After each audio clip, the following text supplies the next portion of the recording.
G'day, I'm Ash, and welcome yourselves back to War Thunder. Oh, goodness me. We're on a War Thunder train at the moment. I don't necessarily know when we're going to end, but we've got heaps of content to cover. Today, there's no different. We're going to be covering the SK60B, or the Saab 105. What a gorgeous little jet this thing is, I must say. Rank 5, battle rating 7.3, although I don't necessarily think that the battle rating is going to stay 7.3, it might get put up to 7.7, considering the amount of games I've seen and people performing very well in this aircraft, despite it having limited ammunition for the cannons, which are on pylons underneath each wing. That's it for offensive armament. You can choose a bunch of other modifications too, regarding ground ordnance and so on, but you sacrifice having the guns, and in I guess, because I'm not taking this out in ground forces, a good test would be to see if it was out in ground forces, and boy, she is an absolute stunner. For an aircraft that was introduced in 1963, and was put in service in 1967, goodness me, she is one beautiful aircraft, and it really shows it in the gameplay I'm going to show you. It does have a crew of 2. There is no armor protection on the vehicle at all. It is covered with 2 double wing spars, however, so it's going to be particularly interesting. Top speed is 741. This is currently a stock profile here. As you can see, it's just fuel tanks and 2 engines, as well as 150 rounds per gun. And because they are incredibly good cannons, well, there's not really much else to say about them. I will say the performance of in-level flight seems to be that of a vampire, and we'll discuss that as gameplay goes on. I have no idea what I was doing last night, but I seem to have played the J29 to unlock this. It is 99,000 to research, so it shouldn't take you too long. Being a 7.3, it's going to be particularly fun, considering I've had my head mostly played at top-tier jets recently. This was a nice break and sort of got me out of that sort of box of jet combat, although, having said that, it still has a ground attack in our light reconnaissance and trainer aircraft. Now, having a look at how the team stacks, we've got basically Vampires, Venoms, 262s, LA200, and a couple of other interesting jets, but mainly SK60Bs. Speaking of SK60B, let's see if this guy will respond to a friendly wiggle and wave of the wings. Ready? Is he going to do it?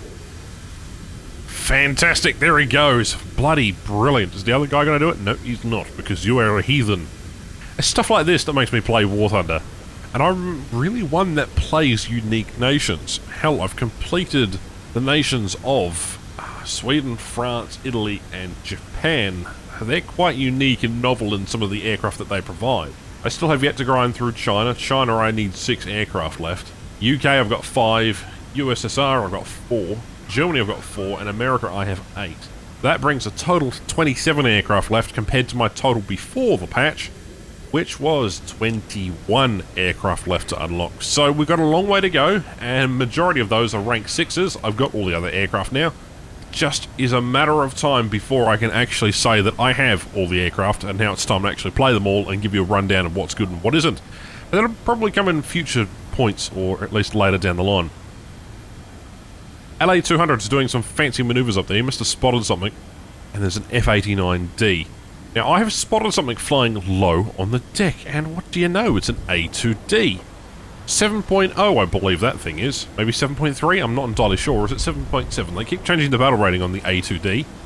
I want to get myself some of this, because I hate A2Ds with a passion. Whenever I'm flying my 262 or some Arado or something or other, these things will come along, wreck your day, and you'll have to go out in another match.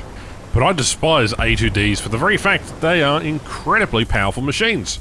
That doesn't matter though, because spray and pray obviously use too much ammunition. Wing-loaded cannons, that also nets me my first kill. A2Ds I despise. That is 1 down, but we've got immediate contacts, this is why I turned right the way around. F-89D is coming in, he thinks he can do a smart rocket run on me. Good thing is, this thing is really light, nimble, and agile. As you can see, it does burn speed like no tomorrow, but it does have 102% web. And as you can see, the acceleration and the, I guess, top speed of the vehicle isn't necessarily great. But the agility of the whole entire airframe itself is definitely what's proved this thing very versatile. That F-89 is flying a lot quicker than this thing, I will say.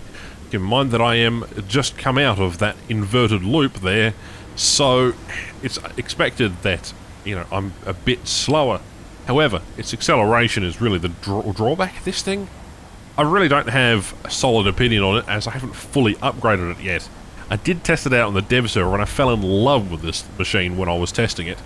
So it's only a matter of time before I get this thing fully upgraded. But the F-89 is still manoeuvring around. The whole entire team is on him. I'm going to try and burn some ammunition. It's probably a bad thing in hindsight, considering how many team members are on that F-89. And there he goes, he's dead now. But it's not all over Red Rover. There's an F-80C coming in to have a bit of a play. He doesn't seem to be too interested in my aircraft, more interested in the friendly 262. And we're just going to follow along closely. If the F-80 does us some turn fighting, which the 262 is trying to bring the F-80 towards me, which is a good thing. However, the F-80C is not entirely with it at this point in time. I do put a couple of shots towards him. I don't even get a hit on that pass. We're going to G-lock because we're a completely stock crew, which I need to upgrade. Again, I've never flown any aircraft in this aside from some of the bombers, but unfortunately the F-80 does pick up the kill on that 262, but he continues to turn fight. He does make a correction, but it's a little too late. A spray and pray in his general direction. Hopefully we can get a hit. Come on. There we go, critical hit and a fire, and my goodness me, the fire effects look absolutely delicious, including his wreck hitting the ground, which is utterly fantastic. But again, another F-80 has come into play. He's not going to necessarily play ball either, but that doesn't necessarily matter because I only have 72 rounds of ammunition. So, is this F-80 going to turn fight, or is he going to be a smart F-80? Looks like neither. That being said though, this thing is incredibly good at just staying in a turn fight. Sustaining turns, maneuvering. I want to kind of see this thing up against Meteors or Kai-200s. But speaking of Japanese aircraft, there is an R2-Y2 off our top left. As I'm flying back towards the airfield, he does try to do a pass on me, but that's okay. He can try to do that because, admittedly, I kind of want to kill those things too. I remember in the back of the day when I was flying my Sea Jesus, the Meteor Mark III, I think it is, the Sea Meteor. Those things were plentiful back in the day. On patch day, you tend to see a lot of aircraft that haven't been seen for a very long time.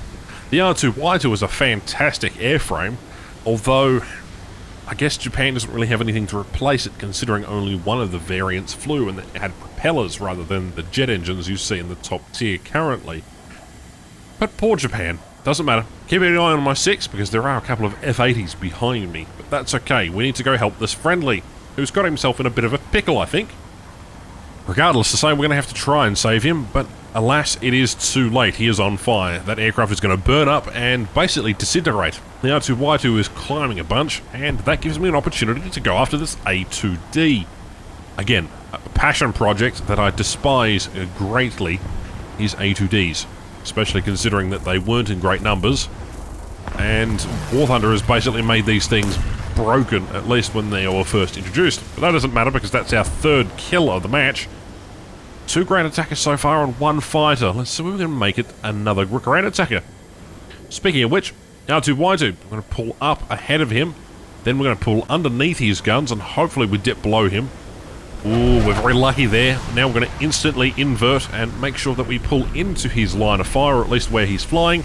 We're going to put a lucky burst towards him, like so, and watch as the anti-air comes in and clobbers him. We're lucky because we got the shot in first, but that knocks out the aircraft and we get the kill. That is the 4th kill of the match. But it's not all over Red Rover, as I said earlier in this match. F-80s are now coming to destroy your own world. It doesn't matter because he's got 2 enemies on him. If I had ammunition, I'd be able to tango with him, and that is something that I wish I had.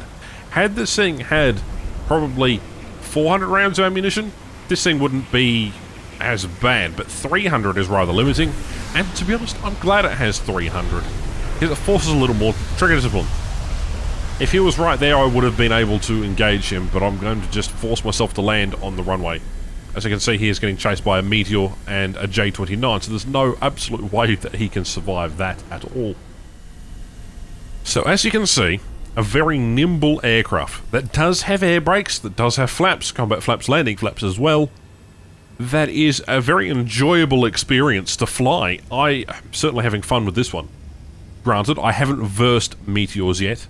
I haven't versed MiG-15s or any of the like yet, because they were on my team.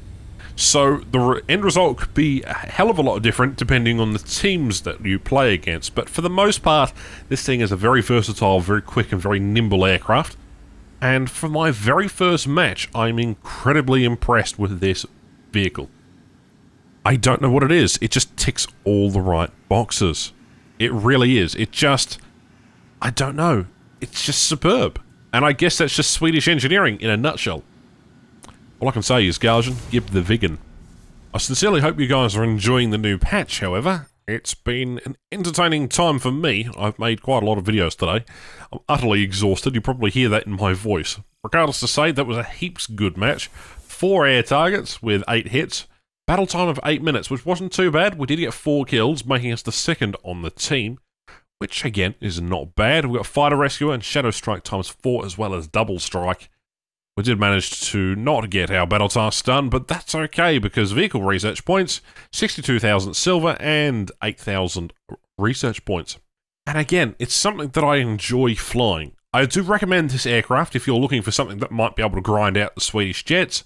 For me personally, though, it is rather limiting in what it can do as a fighter because guarantee that this thing is going to be used in a ground lineup and be a part of a ground pounding unit. As if we have a look at the modifications here, it does get 2 cannons, but it does get, obviously, your guided rockets and your regular rockets as well. And I don't know. It'll be interesting because, obviously, air targets and ground targets and so on and so forth. But those are for the 30mm, and that's really all the armament options you have. It's a quaint little jet. I love it to pieces, and I really recommend you try this out because it reminds me of the old days where it was Meteors versus 262s and F-80s. Well, that about wraps this video up. Hope you've enjoyed it.